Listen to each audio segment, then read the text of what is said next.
کیا یہ کامیابی ہے؟ تو پھر آپ کو جواب کے طور پر آگے کی آیتیں تلاوت کرنی چاہیے، تب معلوم پڑے گا اللہ رب العزت نے کن مومنوں کی کامیابی کا ذکر یہاں فرمایا۔ الذین هم فی صلاتہم خاشعون، اللہ تعالیٰ فرماتا ہے وہ مومنین کامیاب ہو چکے جو اپنی نمازوں میں گریہ وزاری کرتے ہیں، خشوع و خضوع کے ساتھ اللہ تعالیٰ کے حضور حاضر ہوتے ہیں، نماز میں ان کو لطف ملتا ہے، نماز میں ان کی لذتیں ہیں۔ یا نمازیں برسوں کی باقی رکھیں اور پھر اپنے آپ کو کہیں کہ ہم مومن ہیں، پھر ہماری کامیابی کہاں ہے؟ تو پہلے تو آپ کو اپنے گریبان میں جھانک کر دیکھنا چاہیے۔ اس رب ذوالجلال نے جو وعدہ فرمایا وہ یقین کے ساتھ پورا فرمایا ہے۔ اس نے فرمایا مومنین کامیاب ہیں، تو یقیناً کامیاب ہوئے بھی۔ مدینے سے نکلے ہوئے وہ مومنین جو پورے دنیا کے چپے چپے میں گئے، اور کہاں ان کو کامیابی نہیں ملی مجھے بتاؤ؟ انہوں نے اپنے گھوڑے دریا میں دوڑائے تو وہاں پر بھی راستے، جنگلوں میں گئے تو وہاں کے درندے ان سے دوستی کر چکے ہیں۔ کس مقام پر انہوں نے اپنا پرچم حق نہیں بلند کیا؟ بادشاہوں کے محلات کے اندر بھی بے خوف و بے خطر وہ چلے گئے اور اعلاء کلمت الحق ادا کیا ہے۔ تو ان کے لیے وعدہ کیا رب تعالیٰ نے، اور وہ وعدہ پورا ہوا بھی، کامیاب تھے وہ۔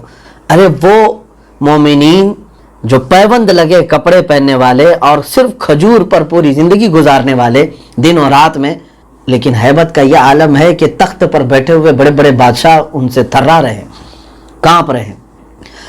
اب اللہ رب العزت نے جو یہ آیتیں بیان فرمائی ہے وہ ہمیں سمجھنے کی ضرورت ہے۔ مومنین کامیاب ہو چکے کون سے؟ الذین هم فی صلاتہم خاشعون، جو اپنی نمازوں میں اللہ تعالیٰ کے حضور گڑ گڑاتے ہیں۔ والذین هم عن اللغو معرضون، دوسرا، اور وہ مومنین کامیاب ہیں جو بے حیائی سے اپنے آپ کو روک لیتے ہیں، بے حیائی کی طرف وہ نہیں جاتے۔ اس مومن کا کیا مطلب ہے جو زبان سے لا الہ الا اللہ کہتا تو ہے اور عشق رسول کا دعویٰ تو کرتا ہے، لیکن اس کی صبح اور شام، اس کی رات اور دن ایسے جگہوں پر بسر ہوتی ہے جس کا تذکرہ ہم نہیں کر سکتے، گناہوں کے اڈوں پر بے حیائی اس کے اندر بھری ہوئی ہے۔ تو کیا ان مومنین کی کامیابی کا وعدہ ہے؟ اللہ رب العزت نے یہاں پر فرمایا والذین هم عن اللغو معرضون، وہ مومنین کامیاب ہیں جو بے حیائی سے اپنے آپ کو دور رکھتے ہیں۔ اسی لیے اقبال نے کہا ہے کہ آپ کے لیے صرف اور صرف زبان نہیں، خرد نے کہہ دیا لا الہ تو کیا حاصل، دل و نگاہ جو مسلمان نہیں تو کچھ بھی نہیں۔ آپ دل و نگاہ کے ساتھ بلکہ ہر عضو کے ساتھ اگر بے حیائی سے اپنے آپ کو روکے ہوئے ہیں تو پھر دیکھو رب تعالیٰ کا وعدہ آپ کے ساتھ برحق ہے۔ والذین هم للزکاۃ فاعلون، پھر آگے آیتیں ہیں یہ، وہ مومنین کامیاب ہیں جنہوں نے زکوٰۃ پوری پوری ادا کی ہے۔ یہ نہیں ہے کہ مال پر قابض ہو کر کے بیٹھے ہیں اور حق شرع کو ہی قبضہ کر کے بیٹھے ہوئے ہیں اور جن کا حق ہے ان کو نہیں دیتے ہیں۔ اب ایک اور آیت جو آئی ہے وہ صحیح، وہ اگر دیکھا جائے بہت امپورٹنٹ ہے ہماری زندگی میں۔ اللہ تعالیٰ فرماتا ہے والذین هم لفروجہم حافظون، اور وہ مومنین کامیاب جو اپنی شرمگاہوں کی حفاظت کرتے ہیں۔ یہ زندگی کا سب سے اہم حصہ ہے ہمارا کہ انسان کی پارسائی، ہماری عفت اسی میں ہے کہ اگر ہم نے اپنی شہوتوں کو کنٹرول کیا اور اپنی شرمگاہوں کی حفاظت کی تو اللہ تعالیٰ کی مدد تمہارے لیے ہمہ وقت ہے۔ اور اب ان چیزوں کو میں نے جو بتایا ہے، نماز کے متعلق آیت ہے جو نماز میں گڑ گڑاتے ہیں، دوسرے بے حیائیوں سے اپنے آپ کو روکتے ہیں، تیسرے زکوٰۃ پوری ادا کرتے ہیں، چوتھے اپنی شرمگاہوں کی حفاظت کرتے ہیں۔ یہ چار صفات اگر تمہارے اندر ہیں مومنین کی تو ان کے لیے پہلے ہی اللہ نے وعدہ کر دیا قد افلح المؤمنون، تحقیق کے بے شک وہ یہ مومنین کامیاب ہو گئے۔ جس مومن کے اندر یہ صفات ہیں وہ یقیناً کامیاب ہے، وہ یقیناً کامیاب ہے۔ نماز ایسی کہ اس میں مہ ہو جائے تو اسے دنیا و ما فیہا کی خبر نہ ہو۔ مولا علی کرم اللہ وجہہ الکریم جب نماز کے لیے تشریف لاتے تو آپ کے جسم کو دیکھتے لوگ رونگٹے کھڑے ہو جاتے، کبھی چہرہ پیلا پڑ جاتا تھا۔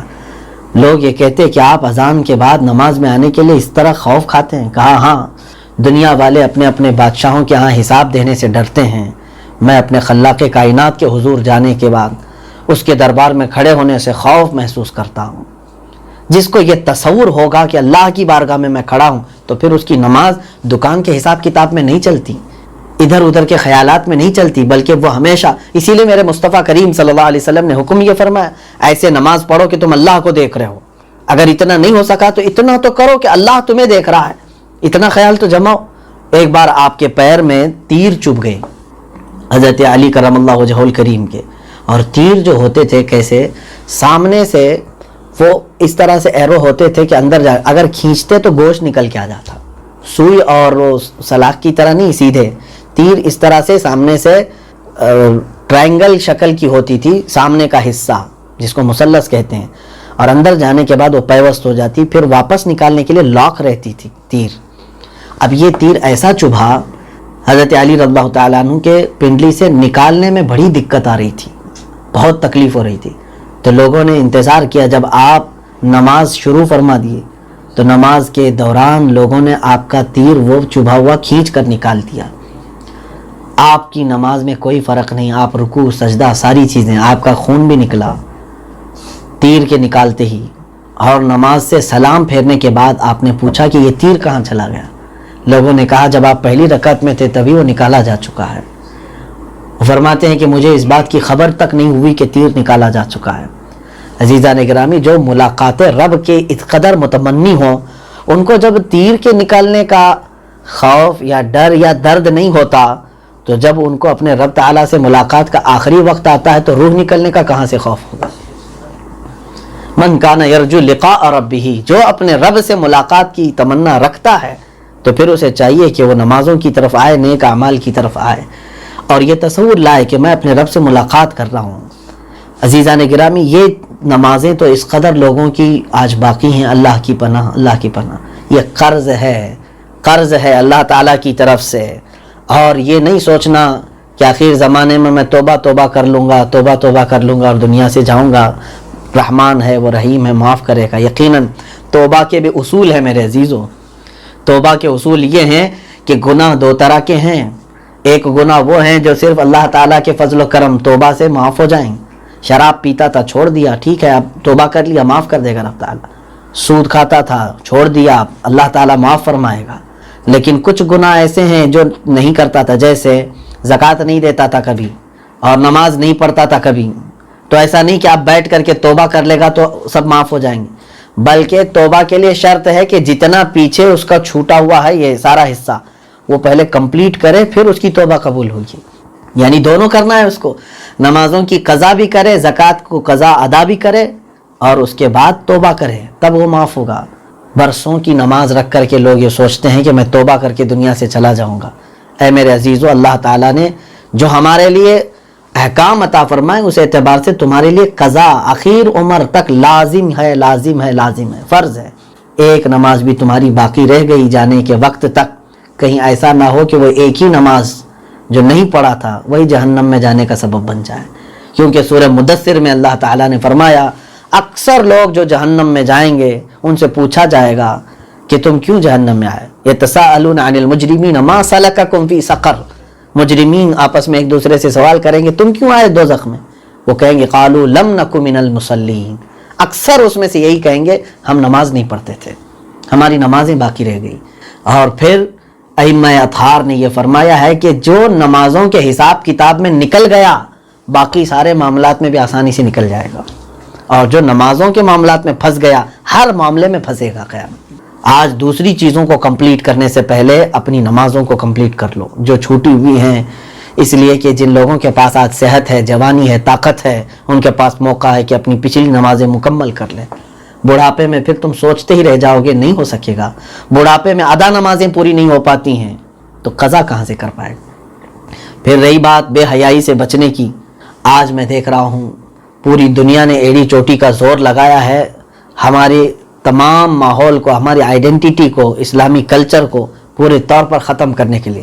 نہ پردہ ہونا چاہیے، نہ سطر کا چھپا ہوا ہونا چاہیے، کیونکہ یہ اسی کے خلاف پورا کا پورا ایک محاذ آرائی چل رہی ہے، مائنڈ پروگرامنگ چل رہی ہے، لوگوں کو ننگا کر کے اسکرین پر دکھانا آج ایک فیشن نہیں ہے، مردوں کو بھی اور عورتوں کو بھی، اور ہمارے بچے بھی اس میں بہت سارے یہ سمجھ رہے ہیں کہ یہ ایک فیشن ہے، جینے کا طریقہ ہے۔ بے حیائی کو عام کر کے آج لوگ یہ سمجھ رہے ہیں کہ یہ ایک فیشن ہے، نیو کلچر ہے۔ یہیں پہ اللہ نے فرمایا جو بے حیائی سے نہیں بچ سکا تو پھر تم سمجھ لو تم کامیابی کی طرف آ بھی نہیں سکو گے۔ اللہ کی مدد جن مومنوں کے لیے ہے اس میں اللہ نے یہ فرمایا جنہوں نے بے حیائی سے اپنے آپ کو روکا ہے، مومنین کے لیے نہیں ہے یہ سب کلچر جو آج رواج دیے جا رہے ہیں۔ اور اس کے علاوہ معاذ اللہ رب العالمین دیکھنا قیامت کے قریب اب زنا کا عروج اتنا زیادہ ہوگا۔ میرے آقا صلی اللہ علیہ وسلم نے فرمایا تم لوگوں کو دیکھو گے کہ ایسے زنا کریں گے جیسے جانور راستوں پر جوڑا کھاتے ہیں۔ جانوروں کو کوئی تمیز نہیں، ان کا پاس عقل بھی نہیں ہے، تو وہ جہاں پائے اپنی مادہ کے ساتھ شریک ہو جاتے ہیں۔ تو انسانوں کے اندر بھی یہ کیفیت آ جائے گی، اور یہ مغربی ممالک آج اس چیز میں ملوث ہو چکے ہیں۔ ان کے ہاں سر عام عورتوں کو باہوں میں لے کر بیٹھنا اور ان کے ساتھ غلیظ حرکتیں کرنا یہ کوئی معیوب بات نہیں ہے۔ سڑکوں پر، پارک میں، بیچ پر، اور نہ جانے کیسے ایسے علاقے خاص کر دیے گئے ہیں جہاں اوریانیت کے ساتھ یہ سارے کام جیسے جنگل میں جانوروں کے ساتھ ہوتے ہیں اسی طرح سے انسانوں کے ساتھ ہو رہے ہیں۔ تو کیا آپ سب مومنین و مومنات بھی اس کلچر کو ایڈاپٹ کرو گے؟ اور جس دن تمہارے اندر یہ بے حیائی آئی، یہ کلچر آیا، اللہ تبارک و تعالیٰ کا غضب بھی تمہارے ساتھ ہوگا۔ مدد کی کوئی وہ سوچنا بھی نہیں، اور نہ ہی کامیابی ہے تمہارے لیے۔ سورہ مومنون میں یہ آیتیں آئی، اس کے بعد تخلیق انسان کے متعلق پچھلی تفسیر میں نے عرض کر دیا ہے اللہ تعالیٰ نے انسان کو کیسے پیدا کیا۔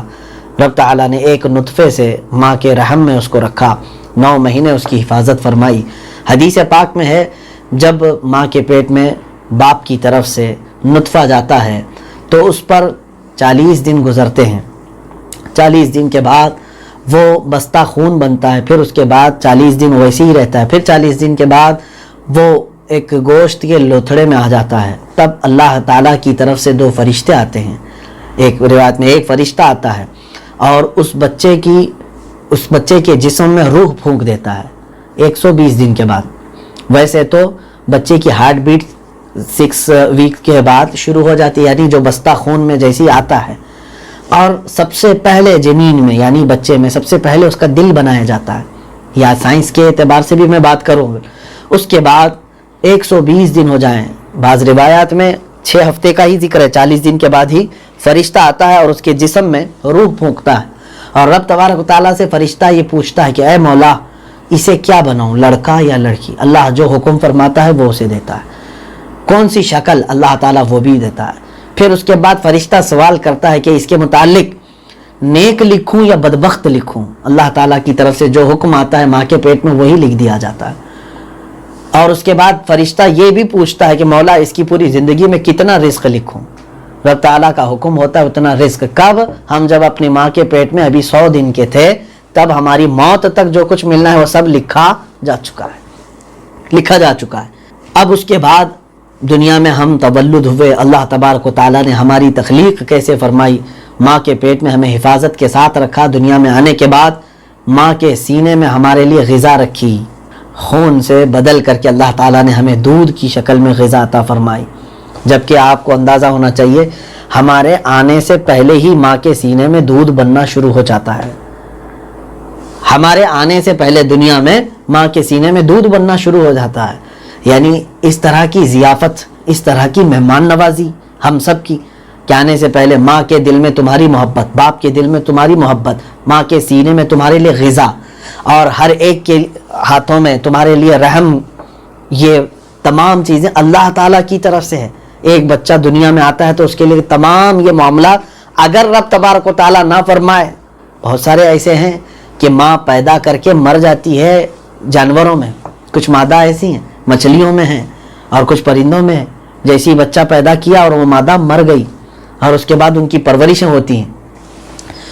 تو عزیزان گرامی، یہ قرآن پاک کی سورہ مومنون کی تفسیر میں شروع کی چند آیتیں میں نے عرض کیا، باقی ہم نے تلاوت کیا ہے سورہ نور کو، سورہ نور جس میں اللہ تبارک و تعالیٰ نے احکام نازل فرمایا ہے۔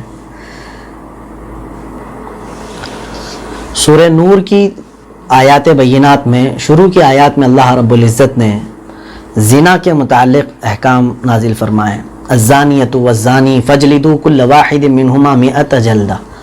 اللہ تعالیٰ فرماتا ہے زانی یا زانیہ دونوں کو 100 کوڑے مارو، قرآن پاک کا حکم ہے۔ اب احادیث کریمہ سے جو احکام ملتے ہیں، یہاں تو صرف کوڑوں کا ذکر ہے، لیکن اگر شادی شدہ ہے تو ان کے لیے سنسار ہے۔ یہ غیر شادی شدہ اگر ہے زنا کرنے والے تو ان کے لیے کوڑے مارنے کا حکم ہے، جو اسلامی سلطنت ہو، اسلامی حکومت ہو۔ اور ایسے نہیں ہے کہ صرف شک پر زنا کی سزا دے دی جائے گی، اس کے لیے بہت سارے احکام ہیں۔ یعنی ان دونوں کو دیکھا ہوا ایسا ہو، 4 گواہ ہوں جنہوں نے سوئی میں دھاگا پیروتے ہوئے جس طرح سے دیکھتے ہیں اس طرح سے دیکھا ہو اور وہ گواہی دیں، یا تو پھر انہوں نے اقرار کیا ہو، تب جا کر کے اسلامی سزا کا نفاذ ان کے اوپر ہو سکتا ہے۔ اور ایک بات میں آپ کو بتا دوں، زنا کیا ہے؟ شادی سے قبل کسی بھی مرد کا کسی عورت سے تعلق قائم کر لینا اسلام میں یہ سب سے بھیانک جرم ہے، بہت ہی خطرناک گناہ ہے۔ بڑے گناہوں میں، گناہ کبائر میں اس کا شمار ہے۔ اگرچہ دنیا اس کو فیشن سمجھے اور لوگ یہ سمجھیں کہ یہ تو ایک نارمل سی چیز ہے، ہر آدمی اپنا جنسی سکون کیوں نہیں حاصل کرتا جہاں سے چاہے وہاں سے؟ نہیں میرے عزیزو، اللہ تعالیٰ نے ہمیں بنایا ہے اور ہم اسی کے قانون کے مطابق چلیں گے۔ اور سب سے بڑی چیز ہمارے دین میں، اسلام میں، نسب کی حفاظت ہے۔ نسب کی حفاظت سب سے بڑی چیز ہے۔ اگر آپ کا پیدا ہونے والا بچہ مختلف لوگوں کے نطفوں کے شرکت سے آئے تو اس کو کس باپ کا نام دیا جائے گا؟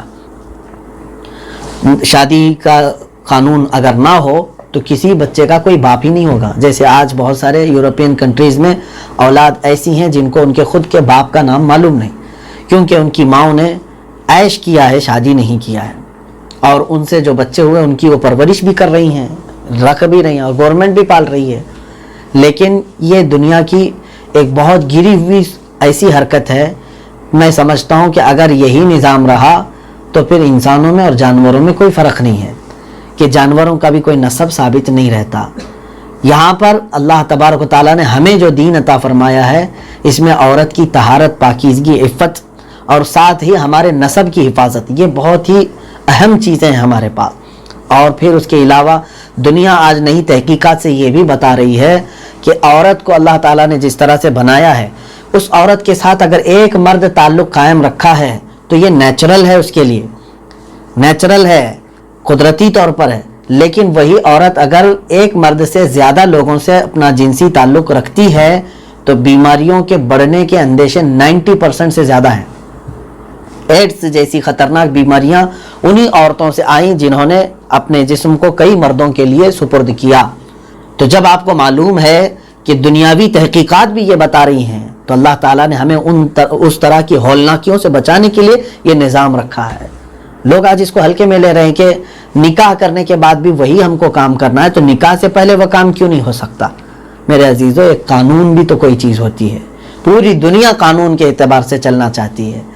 آپ ظاہر سی بات ہے کسی دکان میں جا رہے ہیں خرید و فروخت کے لیے، ایسا تو نہیں ہوتا نا کہ آپ کپڑا لینے کے لیے گئے اور اٹھا کر کے لائے اور کپڑا کاٹ کے پہن بھی لیا اور دوسرے کو دے بھی دیا اور پیسے کی اس کے بات ہی نہیں ہوئی۔ اس کو کہتے ہیں کہ خرید و فروخت نہیں ہوئی، اٹھا کر کے چوری کیا ہے تم نے۔ ہاں، آپ اگر دلیل میں کہیں ارے میں تو وہ لینے ہی والا تھا تو پہلے ہی لے لیا تو کیا فرق پڑتا ہے؟ ایسا تو نہیں ہوتا۔ خرید و فروخت میں بھی آپ دیکھیں گے کہ بات طے ہو جاتی ہے، اس کو مالک کو اس کے پیسے دیں گے، آپ سامان لیں گے، تب آپ کے استعمال میں وہ چیز آتی ہے۔ نکاح بھی اسی طرح کا ایک ایگریمنٹ ہے، ایک کانٹریکٹ ہے کہ آپ دونوں کو قانونی اعتبار سے شوہر اور بیوی کا اختیار دیا گیا اور پورے معاشرے میں کہا گیا کہ اب اس عورت کے ساتھ کوئی دوسرا تعلق نہ رکھے کیونکہ یہ فلاں مرد کی اب ہو چکی ہے۔ لیکن شیطان اس راستے سے ہٹ کر کے انسانوں کو ورغلاتا ہے، زنا کی طرف لے جاتا ہے۔ اور اللہ تعالیٰ نے قرآن میں فرمایا فَإِنَّهُ يَأْمُرُ بِالْفَحْشَاءِ وَالْمُنْكَرِ، یہ شیطان ہمیشہ تمہیں حکم دیتا ہے بے حیائی کی اور ناپسندیدہ چیز کی، زنا کی طرف کثرت سے وہ لے جاتا ہے۔ اور جب بندہ زنا کرتا ہے تو وہ تالیاں بجاتا ہے، لیکن حدیث پاک میں ہے جس وقت کوئی زنا کر رہا ہوتا ہے اس وقت اس سے ایمان اٹھا لیا جاتا ہے۔ ایمان کی حالت میں کوئی بندہ زنا نہیں کر سکتا، اس کا ایمان معلق ہوتا ہے، اٹھا لیا جاتا ہے۔ اور یہ زنا اسلام میں اس قدر سخت ہے جس کی وجہ سے اس کی سزا بھی سخت رکھی گئی۔ آج لوگ جگہ جگہ پر تنقید اگرچہ کریں کہ اسلام میں سنگسار کرنے، پتھروں سے مار کر ہلاک کرنے کی سزا ہے، کوڑے مار کر کے ختم کرنے کی سزا ہے، میرے عزیزو ہاں، اس کی وجہ صرف اور صرف یہ ہے کہ اسلام پورے معاشرے کو بھیانک بیماریوں سے بچانا چاہتا ہے۔ آج تم ایک کو وائرس لگ جائے تو اس کو مار رہے ہو، یہ اور بات ہے کہ ٹریٹمنٹ کا اعلان کیا جا رہا ہے، لیکن کئی جگہوں پر یہ بھی باتیں آئی ہیں کہ ان لوگوں کو مار دیا گیا ہے. کچھ کنٹریز کی ایسی باتیں آئی ہیں. کیوں؟ تاکہ یہ دوسروں کو نہ پھیلے. زنا کا وائرس بھی ایسا ہے کہ وہ معاشرے میں رہتے رہتے کئی لوگوں کو اپنے چنگل میں لے لیتا ہے. اور حیرت کی بات یہاں پر یہ ہے کہ قانونی اعتبار سے ہم جس ملک میں رہ رہے ہیں یہاں پر بھی یہ اپرادھ ہے. ایک مرد کسی عورت کے ساتھ چھیڑخانی کرے، جرم ہے کہ نہیں؟ بغیر اس کی رضا کے جا کر کے اس کے ساتھ خلط ملط کر لیا، اس کے ساتھ تعلق قائم کیا، یہ بھی یہاں پر قانونی جرم ہے. ریپ کا کیس لگے گا اس کے اوپر. لیکن ساتھ میں اگر آپ دوسرا رخ دیکھیں تصویر کا، یہی گورنمنٹ ہے اور یہی قانون ہے. کسی عورت کو یہ چاہے تو لائسنس دے سکتی ہے کہ تو اپنا جسم جتنے چاہے ان کو دے سکتی ہے. یا تو پھر رضامندی ہے دونوں کی تو قانون کہتا ہے کہ کوئی مسئلہ نہیں ہے. انہوں نے اس طرح کا اسلام قانون نہیں لایا. اسلام نے قانون زنا کے متعلق چاہے جبر کے ساتھ کرے چاہے رضا کے ساتھ کرے، دونوں بھی یہ گناہ ہے. کیا ایسا ہو سکتا ہے کہ زبردستی کرنے سے اس کو بیماری آتی ہے اور خوشی سے کریں گے تو بیماری نہیں آئے گی؟ ایسا تو نہیں. ایک عورت کے ساتھ اگر کئی مردوں نے خوشی کے ساتھ کیا تو بھی بیماری آنے کے اندیشے ہیں، اور زنا بالجبر کیا ہے تب بھی اس کے ہلاک ہونے کے اندیشے ہیں. اور اسلام تمہاری جان اور تمہارے جسم کی حفاظت چاہتا ہے، جس کی وجہ سے اس پر پابندی لگائی گئی ہے زنا پر. میں یہ ان لوگوں کو بتا رہا ہوں جو اپنے آپ کو سیکولر کہہ کر کے اسلام پر تنقید کرتے ہیں. اگر ان کی بچیوں کے ساتھ ریپ ہو جائے تب بھی یہ اعلان یہی کریں گے، اسلامی سزا دے دو اس کو جو میری بچی کے ساتھ ایسا کیا ہے. اگر ان سے پوچھا جائے ریپسٹ پکڑا گیا ہے کیا کریں آپ کی بچی کے ساتھ جس نے ایسا کیا تھا، وہ تو کہیں گے جلا دو اس کو، مار دو، میرے سامنے قتل کرو. کیوں؟ انتقام کی آگ تمہارے جسم کے اندر بھڑکی ہوئی ہے. تمہاری بیٹی کے ساتھ اگر کچھ ہوا تو تم یہی مطالبہ کرتے ہو. اور اسلام پوری دنیا کی ہر خاتون کو اپنی بیٹی کا احساس دیتا ہے. کسی بھی عورت کے ساتھ زنا جائز نہیں. مسلمان کا کسی غیر مسلم کے ساتھ بھی یا کسی غیر مسلم کا مسلمان کے ساتھ بھی زنا کے لیے کوئی بھی راستہ نہیں ہے اسلام میں. اگر مرد اپنی خواہش پوری کرنا چاہتا ہے تو اسے صحیح طریقہ دیا گیا ہے کہ نکاح کرے کسی ایک عورت کے ساتھ، اس کے ساتھ زندگی گزارے. ایک سے نہیں ہو سکتا تو دو کے ساتھ کر لے، دو کے ساتھ زندگی بسر کرے.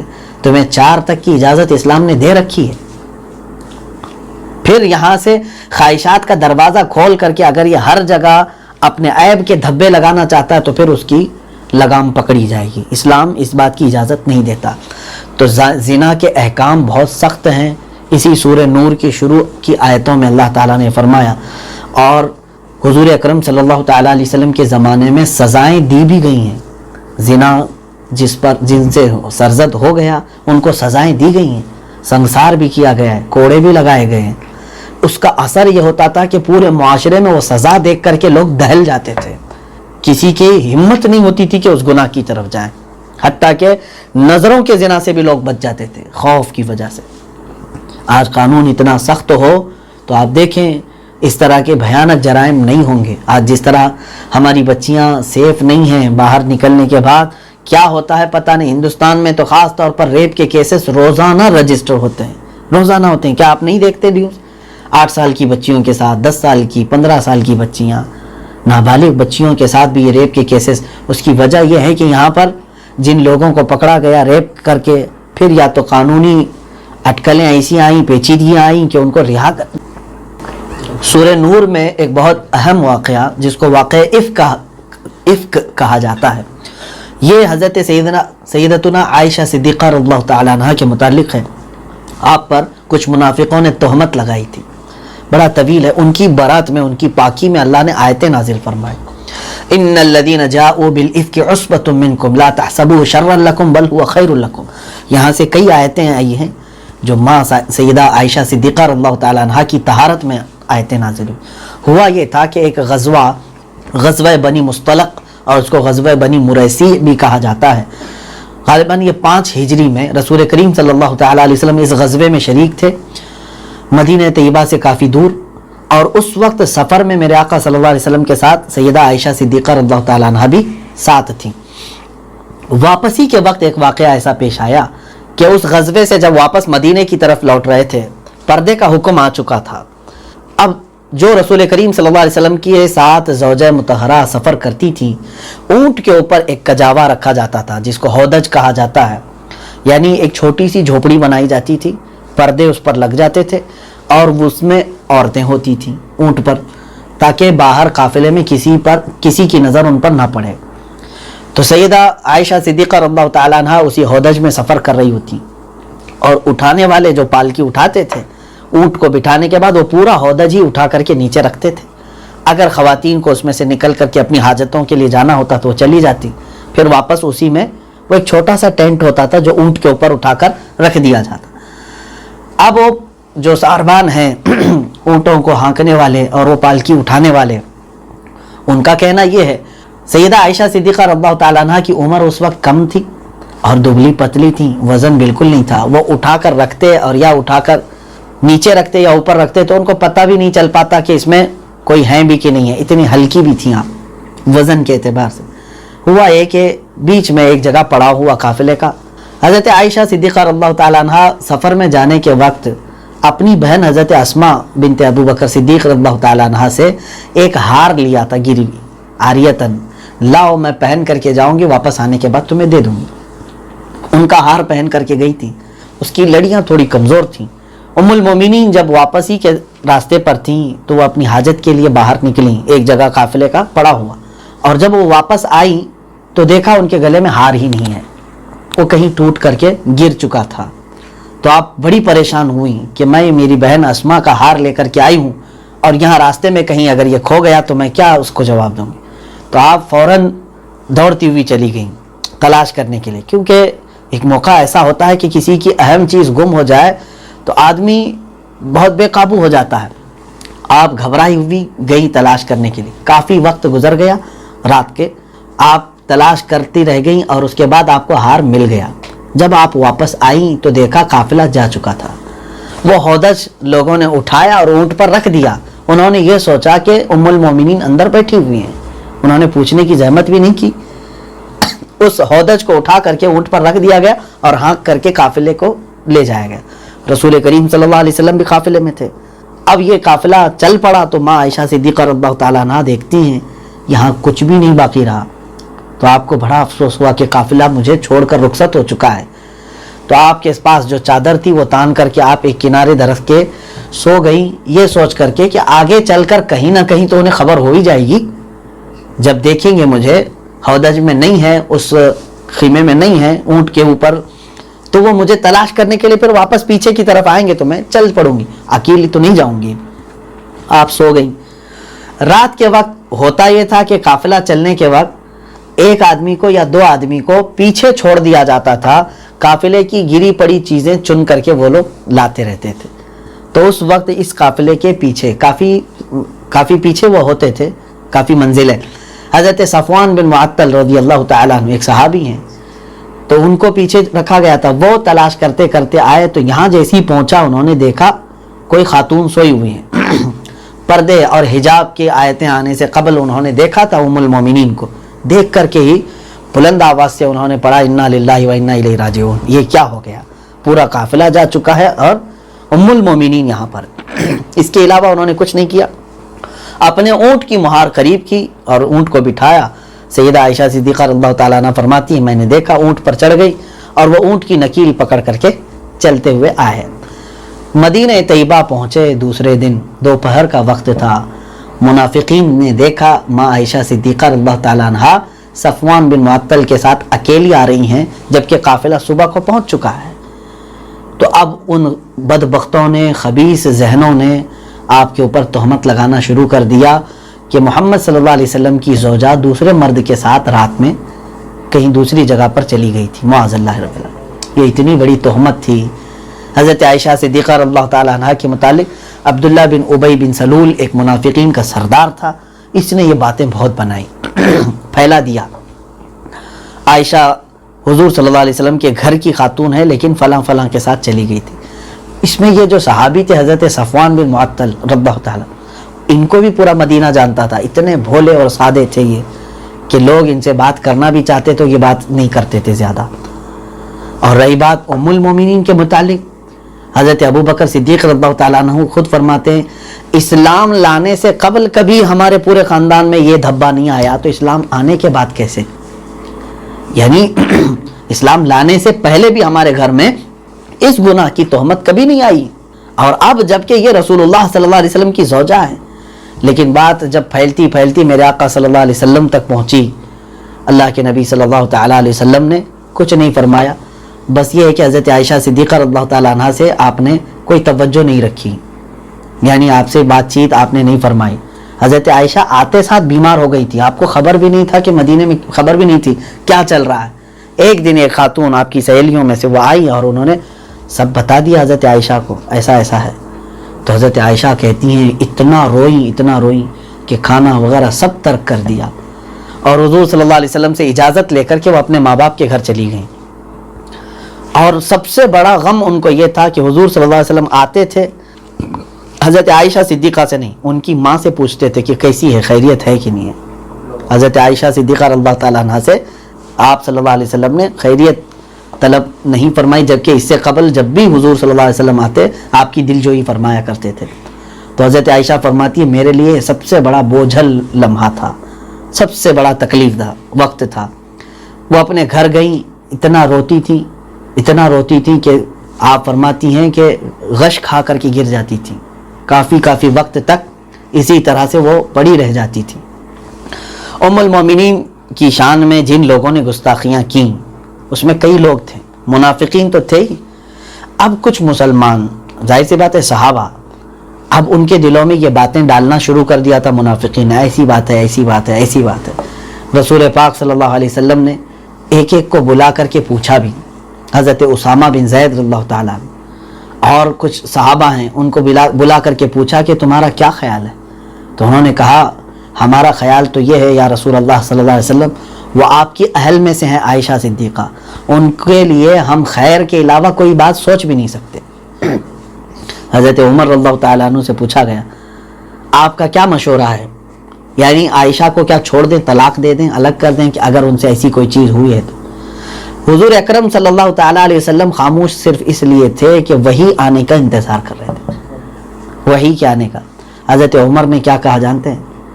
فرماتے ہیں یا رسول اللہ صلی اللہ علیہ وسلم، اللہ نے آپ کے گھر سے ہر خباثت کو دور فرمایا، آپ کے جسم پر مکھی نہیں بیٹھتی، تو عائشہ اگر ناپاک ہو تو اللہ آپ کے حوالے اس کو کیسے رکھے گا؟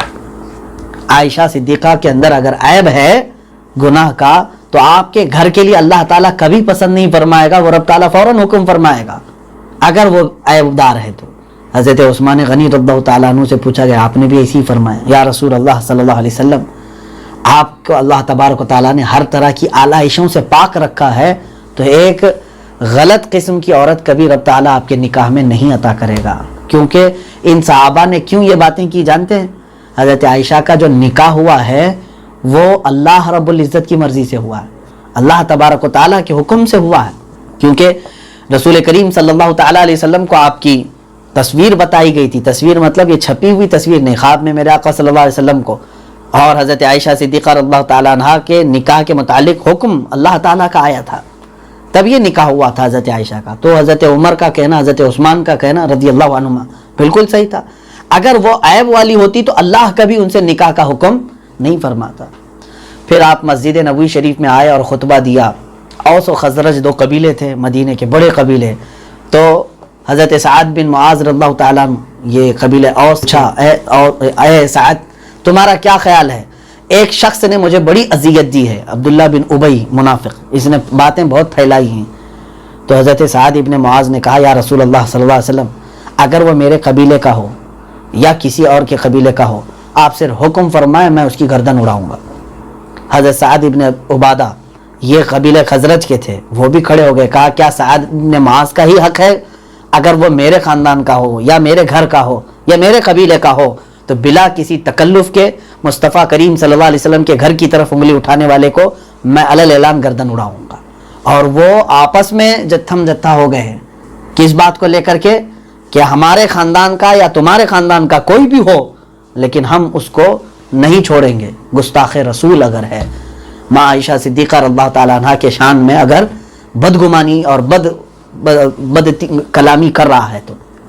اور اس کے بعد ہوا یہ، اللہ کے حبیب صلی اللہ تعالیٰ علیہ وسلم حضرت عائشہ کے گھر آئے، 1 مہینہ گزر چکا تھا، اس بات کو چلتے ہوئے 1 مہینہ گزر گیا، تب اللہ تعالیٰ نے جبرائیل امین علیہ السلام کو آیتیں دے کر بھیجا. یہی آیتیں جو سورہ نور کی ہم نے تلاوت کی. اللہ فرماتا ہے بے شک وہ لوگ جو تہمت لے کر کے آئے وہ انہی میں سے ایک جماعت تھی, آپ ہی لوگوں میں سے ایک جماعت تھی. اللہ فرماتا ہے اس کو برا مت سمجھنا, انہوں نے جو تہمت لگائی تمہارے لیے بھلا ہے, اس لیے کہ اللہ تمہاری برات نازل کر رہا ہے. اب دیکھیں حضور پاک صلی اللہ علیہ وسلم فرما دیتے سارے صحابہ کے لیے بالکل عمل کرنا لازم ہے کہ میری بیوی پاک ہے, آپ نے فرما دیا تو یقین کرنا ہے. لیکن آپ صلی اللہ علیہ وسلم نے حضرت عائشہ کے اوپر جتنا انہوں نے الزامات لگائے دوسرے, آپ صلی اللہ علیہ وسلم نے یہ چاہا کہ ایسی پاکی آ جائے عائشہ کی کہ قیامت آنے تک کروڑوں مومنین تلاوت کر کے ان کی پاکی بیان کرتے رہے. آج بھی قرآن ہم تلاوت کرتے ہیں 18ویں پارے میں سورہ نور میں, تو ام المومنین عائشہ صدیقہ رضی اللہ تعالیٰ عنہا کی اسی واقعے سے ہم تردید کرتے ہیں اور پاکی بیان کرتے ہیں. آج بھی میں کہتا ہوں کہ جن ظالموں نے ماں عائشہ صدیقہ رضی اللہ تعالیٰ عنہا پر تہمتیں لگائی, ابھی چند سالوں پہلے ایک مردود گستاخ رسول ہندوستان کے شہر میں جس نے الزام لگایا تھا میرے آقا صلی اللہ تعالیٰ علیہ وسلم کی شان میں برے اور نازیبا کلمات کہے تھے, جس کے خلاف پورے ہندوستان میں ہم نے احتجاج کیے تھے, پروٹیسٹ کیے تھے, اور اس ظالم کو اللہ نے بری موت مارا, ذلت کی موت وہ مرا.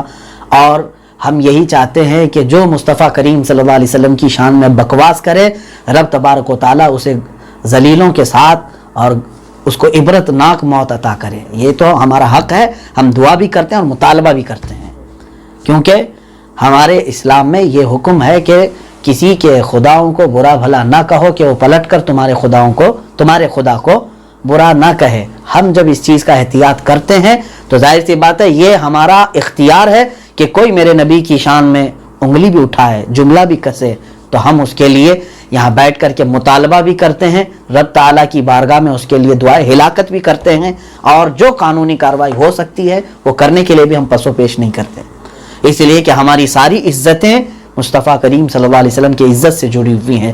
ان کے جو ہم غلام تھے, خلق کے پیشوا رہے.